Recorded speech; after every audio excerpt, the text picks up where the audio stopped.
Alliance Assurance, plus qu'une assurance, une alliance.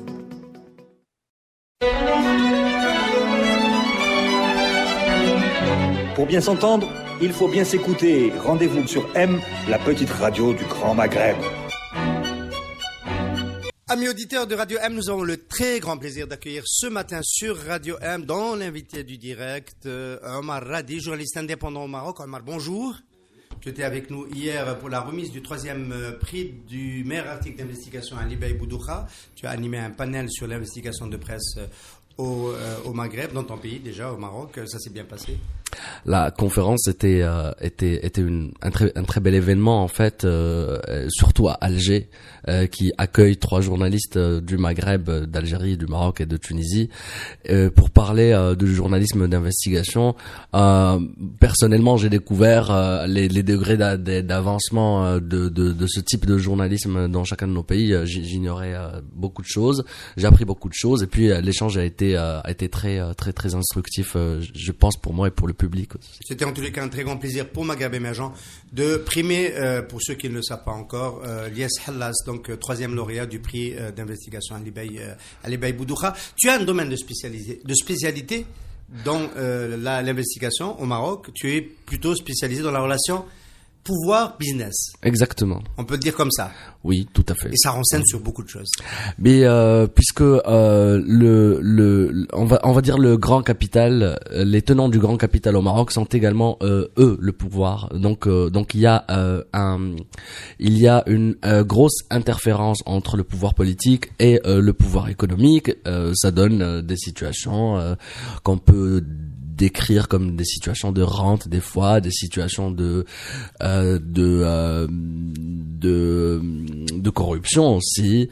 Bref, c'est des choses qu'on connaît dans la région. Et donc quand le pouvoir qui légifère, qui règne, est aussi un pouvoir économique, ça crée c'est un conflit d'intérêts qui crée beaucoup de problèmes, notamment pour le reste du tissu économique, mais pour l'ensemble du paysage politique aussi. À un moment donné, dans ton intervention hier, on a je me permets de tutoyer Amaradé parce que c'est quelqu'un que nous connaissons depuis longtemps, qui nous a rendu visite déjà en Algérie, qui connaît un petit peu, qui s'intéresse beaucoup à l'Algérie. On aimerait beaucoup qu'il y ait beaucoup de confrères marocains qui le fassent. Nous ne le faisons pas suffisamment pour le Maroc, c'est évident. Mais nous, à Radio M, Tournée Maghreb et Maghreb Émergent, évidemment Tournée Maghreb, ce sont des sujets qui nous parlent beaucoup. Hier, tu as cité un peu le pouvoir réel au Maroc. Et on a trouvé dans le public que ça s'arrêtait quand même pas au palais seulement, parce que le cliché en Algérie, c'est le palais. Ça va au-delà. Et ça s'arrête. Tu as dit, le gouvernement, c'est du saupoudrage. C'est... Tout à fait. Mais, le pouvoir, au Maroc on l'appelle le marzen. Je pense ici vous l'appelez le système, le régime, ça dépend. Le marzen, c'est un système d'organisation politique où le palais royal et le roi et ses conseillers sont au centre. Mais il n'y a pas que ça.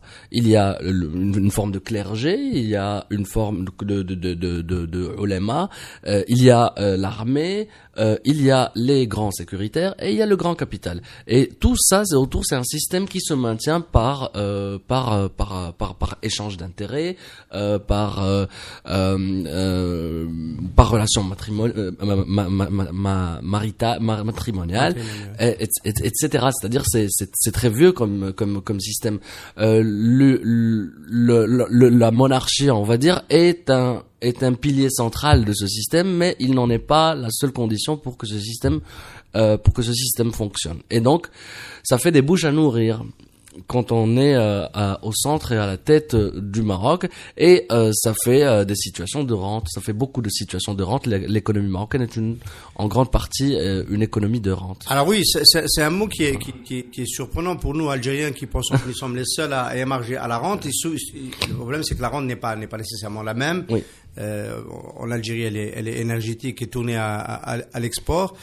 Alors, ce que j'ai compris, c'est que on a besoin de renouveler cette rente.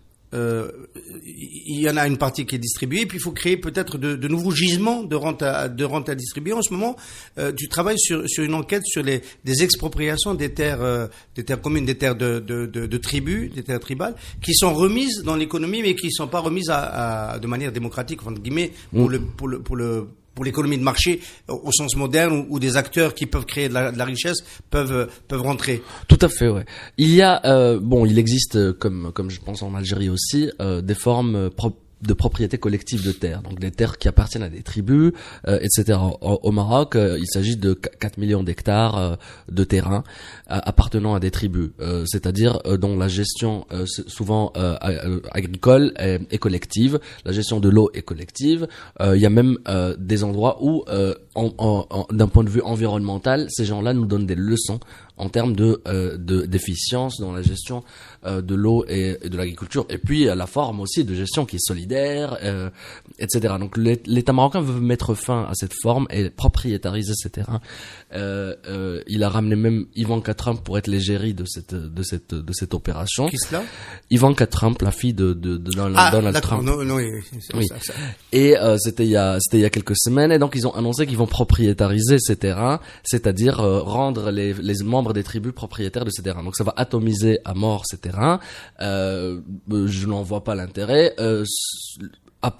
Mis à part, pousser ces gens-là à mettre en vente ces terrains. Et la mise en vente de ces terrains ne se fera pas au prix du marché, mais à un prix fixé par les autorités elles-mêmes.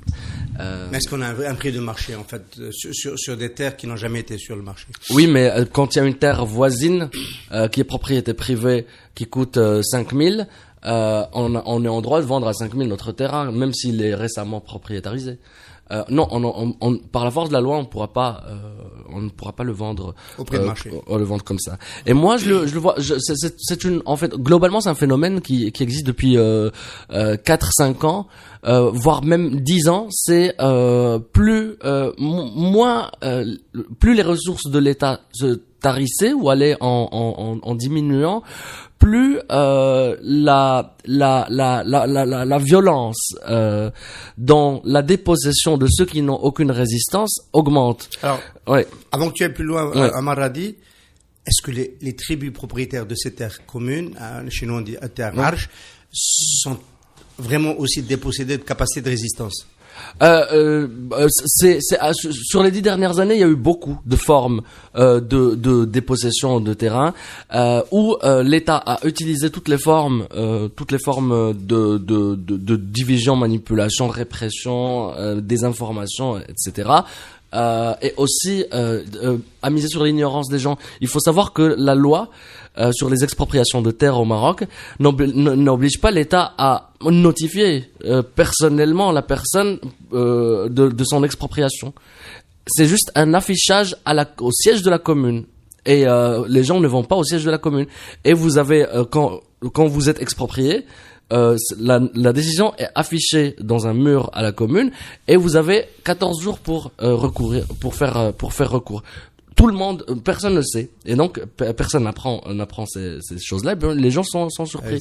Donc on travaille aussi sur un petit la loi. C'est une ambiance d'économie coloniale, ça. C'est une ambiance d'économie coloniale. Par ailleurs, la loi qui est utilisée pour exproprier les gens des terres collectives est une loi qui date de 1919, c'est-à-dire l'une des premières lois que la France a instaurées pour récupérer les terrains au Maroc. C'est-à-dire on utilise toujours cette loi. Alors on va quand même te challenger sur ta recherche. Donc oui. Le livre, c'est un livre, c'est pas un papier, oui. C'est le papier que tu es en train de préparer sur cette thématique.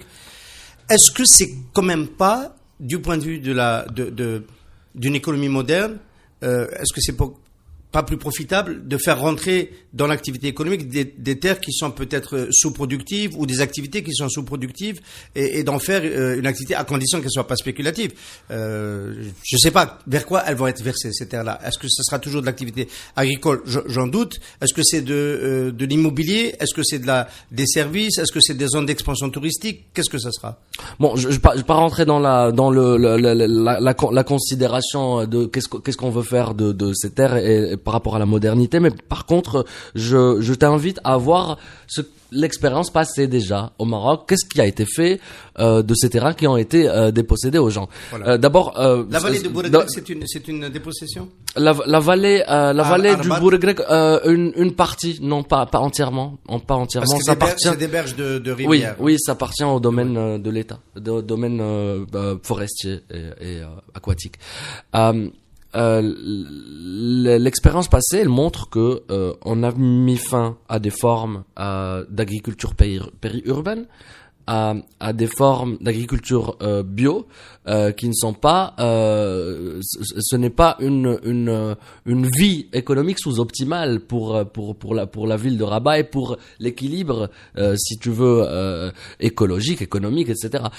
Guiche Loudaïa, c'est plusieurs centaines d'hectares qui ont été livrés après avoir viré leurs habitants de la banlieue de Rabat, ont été livrés à des promoteurs immobiliers pour faire du logement de luxe. Et cette expropriation-là a été faite pour utilité publique. Et on se demande quelle est l'utilité publique pour faire ça. Actuellement, je travaille avec une tribu au nord de Rabat, Ouletz Beta.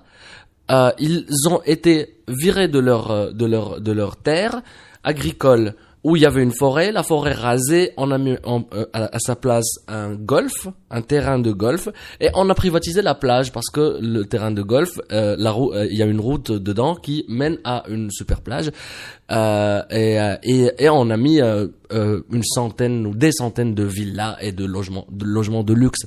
Nous sommes dans une logique de prédation foncière. Nous sommes dans une logique de récupération à 0 dirham de quelques terrains et avec une zéro résistance ou un petit peu de résistance, mais il y a le ministère de l'Intérieur, heureusement, pour protéger les patrons qui sont d'ailleurs au pouvoir, et puis voilà, ça fonctionne comme ça. Cette manière-là d'écraser les gens, de redistribuer en sens inverse la valeur, c'est-à-dire de récupérer la valeur même si elle est dormante, entre guillemets dormant, je suis pas trop d'accord avec le terme capital dormant, c'est pas durable comme forme de gestion comme politique publique. Et le Maroc, il est acculé à faire ça, obligé. Je finis sur ça. On est à 93% de dette publique. Nous ne sommes pas un pays pétrolier, on peut pas aller au-delà de 100%. Nous ne sommes pas un pays développé, on peut pas aller au-delà de 100%. On est à 93% de dette publique. On a un taux de chômage de 10% officiellement, mais je pense qu'il est beaucoup plus élevé, et qui est certainement va augmenter davantage vu les conditions actuelles. Beaucoup d'indicateurs économiques sont défavorables à la situation actuelle. Mais il y a un système à faire manger. Les ressources tarissent. Même il y a un système à faire manger. On a vu que les expériences précédentes, quand on fait le bilan, c'est évidemment, on utilise le prétexte de l'utilité publique et finalement ça va dans l'économie privée et ça va et c'est nécessairement dans ce que tu as décrit tout à l'heure, les gens qui peuvent émarger, qui font le marzen, en gros. Ouais. En gros.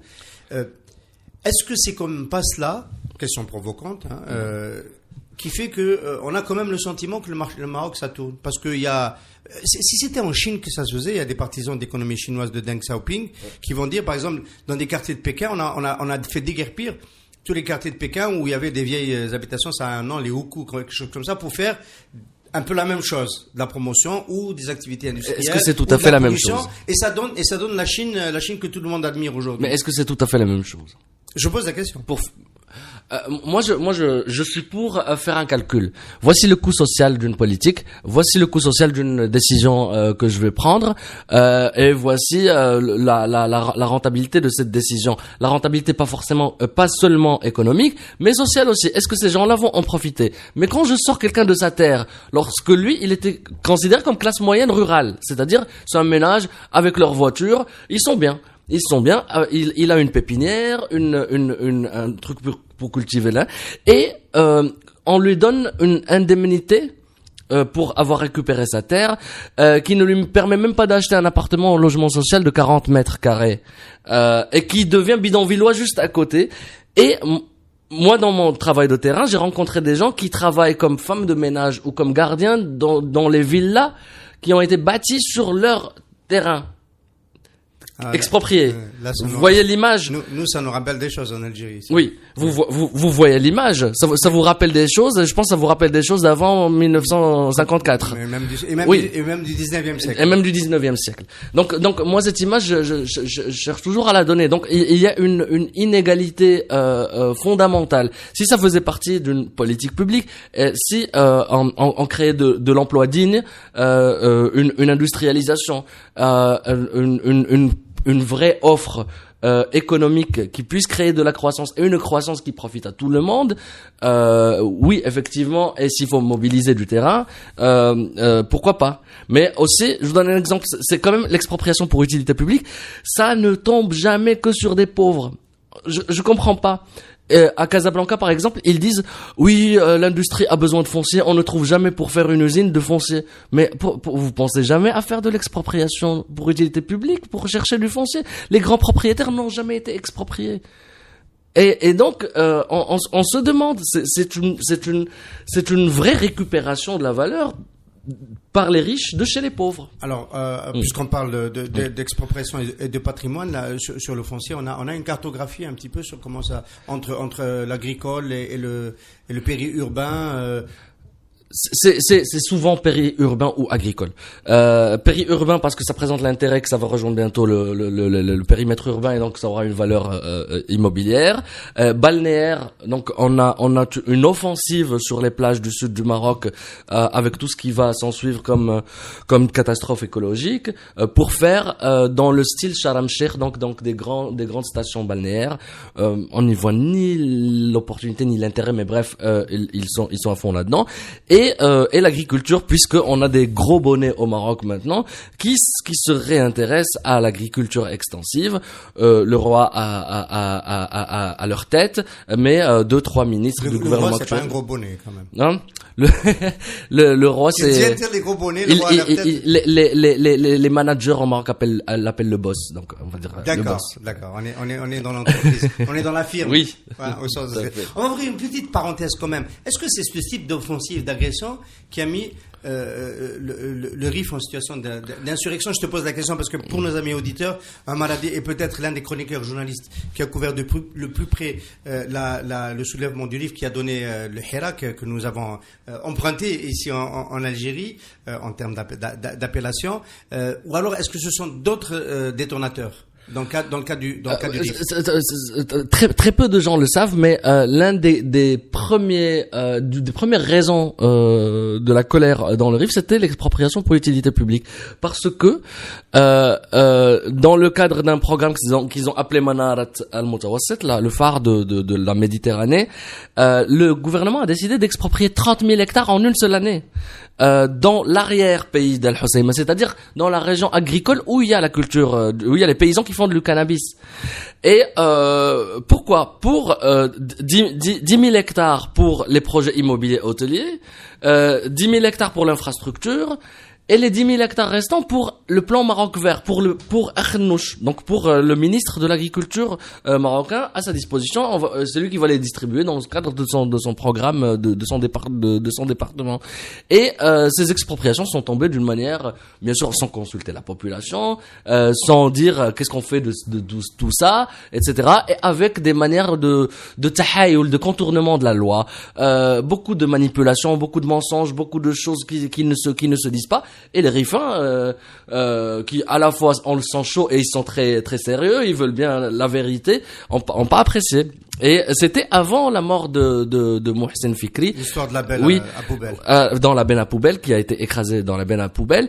Et c'est l'une des raisons. Et d'ailleurs, voilà, avant le Hirak du Rif, il y avait le mouvement de Tella Ouaraq. C'est un petit village derrière. Et c'est des gens qui sont en sit-in dans une commune là-bas depuis 1 an avant la mort de Mohsen Fikri.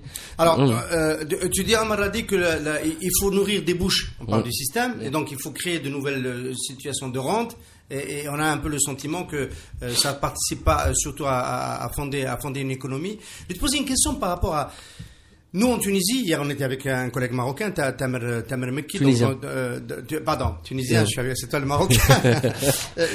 Et on connaît un peu l'expérience de ces systèmes d'éviction dans le capitalisme, où c'est les copains d'abord. Ben Ali Trabelsi, il l'a fait au-delà d'une certaine limite, il l'a payé, révolution. En Algérie, le clan Bouteflika l'a fait au-delà d'une certaine limite, il est en train de le payer, et c'est pas terminé. Et on a l'impression qu'au Maroc, ça tient. Pourquoi ça tient? Mais qui a dit que ça tenait? Moi je ne pense pas. C'est un système plus intelligent peut-être, plus intelligent ou je sais pas, c'est à toi de nous le dire. Moi j'ai une toute autre lecture. Déjà je ne crois pas que d'un point de vue progrès et prospérité, le Maroc crée beaucoup de valeur. Hein. On est en train de manger ce qu'il y a. Le stock de capital. Non, ça c'est nous qui le disons en Algérie. Là, nous on peut le dire. Nous on est en train de manger Hassim Saoud et Hassim Mel. Hassim Saoud pour le pétrole, Hassim Mel pour le gaz. Ouais. Ça, quand on le dit nous, c'est vrai. Je parle pas de ça. Mais vous, si c'est de la valeur, si c'est de l'activité, des exploitations de produits manufacturés, etc. C'est du renouvelable. Entre guillemets, c'est la valeur renouvelable. Le Maroc a sur les 20 dernières années a désindustrialisé. Moi, quand j'étais adolescent, tous les biscuits que je mangeais étaient faits au Maroc. Aujourd'hui, c'est des biscuits turcs. Les biscuiteries marocaines ont quasiment toutes fermé, à part une. Le textile, on a un problème de désindustrialisation et le Maroc qui s'est tourné vers ce qu'ils appellent les métiers mondiaux. Dont beaucoup de services. Bon, il y a l'aéronautique et l'automobile, mais moi je veux faire le bilan de l'aéronautique et l'automobile. Faut voir les conditions de travail, de salariat. Qui en profite vraiment de l'automobile à part en devise. Il y a ce côté-ci. L'autre côté, et là c'est moi qui vais te challenger par rapport à l'Algérie et à la Tunisie. Est-ce que des promotions entières d'écoles d'ingénieurs quittent l'Algérie? Pour aller travailler en France? Est-ce que 3000 médecins ont quitté l'Algérie pour aller travailler en France sur les 2 dernières années? Est-ce que les techniciens, les infirmiers, etc. quittent massivement le pays pour aller? Pourquoi ils quittent s'il y a autant de croissance au Maroc et s'il y a autant de sentiments que ça marche par rapport à la région? Il y a un sentiment, une ambiance de fin de quelque chose, c'est-à-dire ça marche pas, la vie de tous les jours ne marche pas pour les gens. Peut-être que on fait les 3%, les 4% de croissance en fin d'année. Peut-être que le système bancaire il fonctionne, et le BTP il fait une petite croissance, et puis voilà, et puis les phosphates nous rapportent des choses.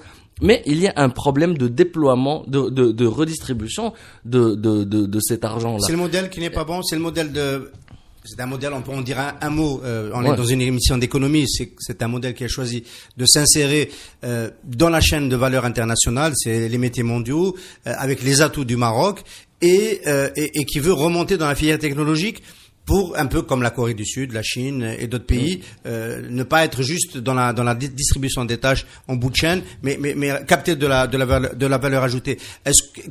Il y a un maillon manquant, il y a un chaînon manquant? C'est le modèle qui n'est pas bon, ou est-ce que c'est l'exécution de ce modèle qui n'est pas Non, c'est bon. Ça s'appelle les métiers mondiaux du Maroc.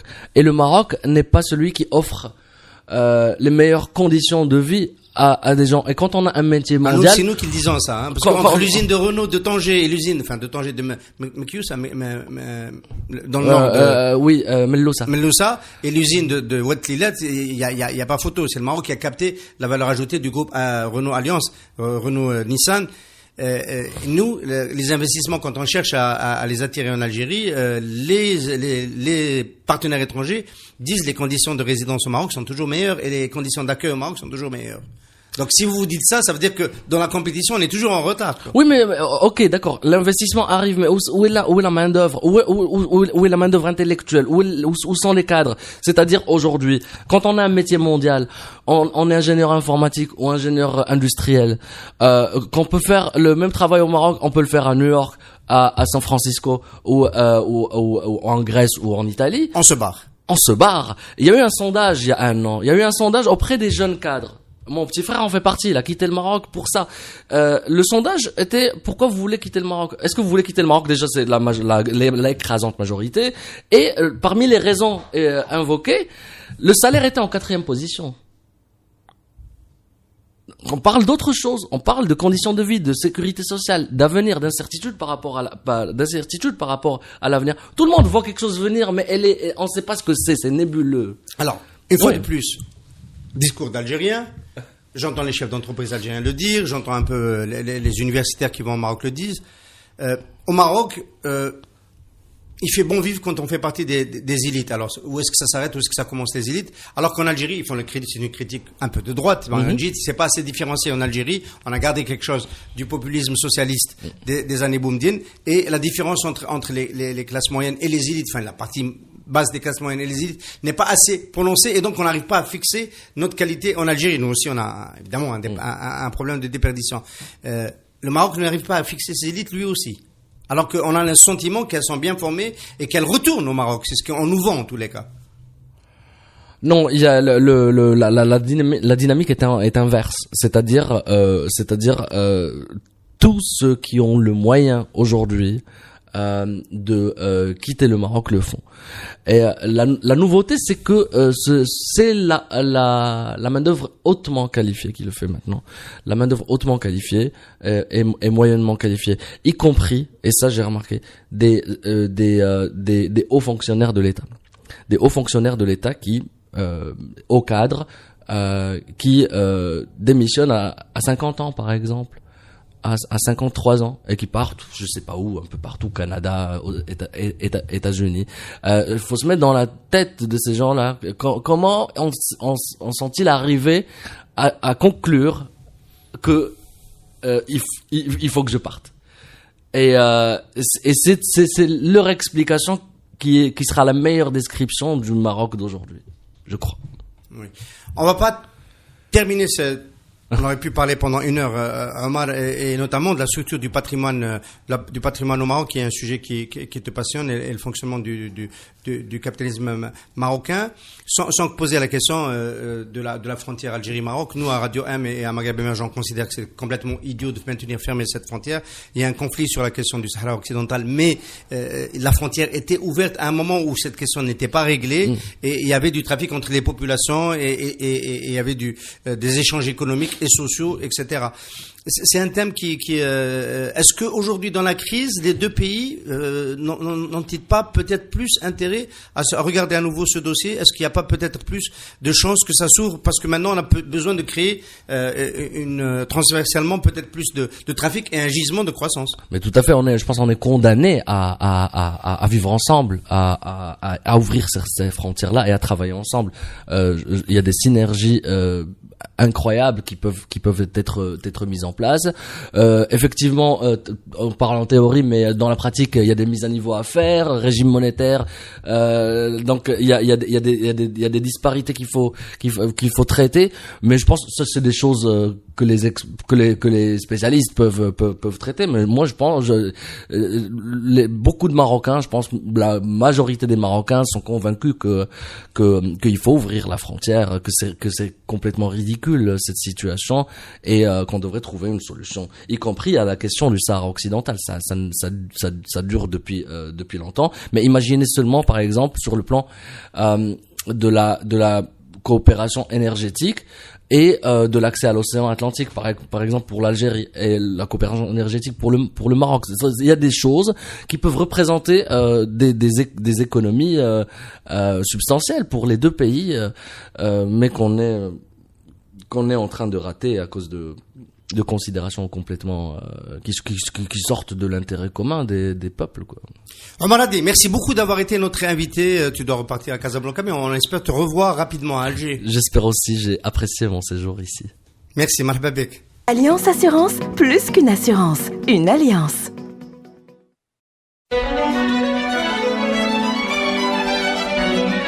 Pour bien s'entendre, il faut bien s'écouter. Rendez-vous sur M, la petite radio du Grand Maghreb.